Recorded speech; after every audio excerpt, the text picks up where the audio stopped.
ಸಿಂಹ ಮರದತ್ರ ಕೂತ್ಕೊಂಡು ಮೋಟು ಆಚೆ ಬರಕ್ಕೆ ಕಾಯ್ತಿತ್ತು.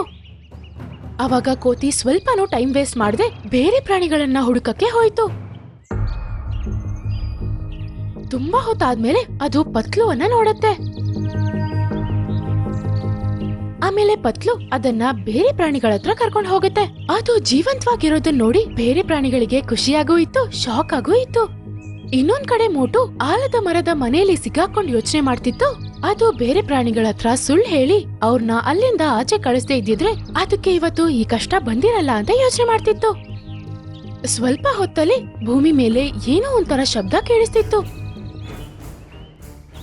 ಅವಾಗ ಮೋಟುಗೆ ಅರ್ಥ ಆಗತ್ತೆ, ಆನೆ ಓಡ್ ಬರ್ತಿದ್ರಿಂದಾನೇ ಭೂಮಿ ಈ ತರ ಶೇಕ್ ಆಗ್ತಿದೆ ಅಂತ. ಸಿಂಹ ನೋಡತ್ತೆ, ಆನೆ, ಪತ್ಲು, ಜಿಂಕೆ, ಕೋತಿ ಮತ್ತು ಇತರ ಪ್ರಾಣಿಗಳು ಅದ್ರ ಹತ್ರ ಓಡ್ ಬರ್ತಿರೋದನ್ನ ಅದು ನೋಡತ್ತೆ.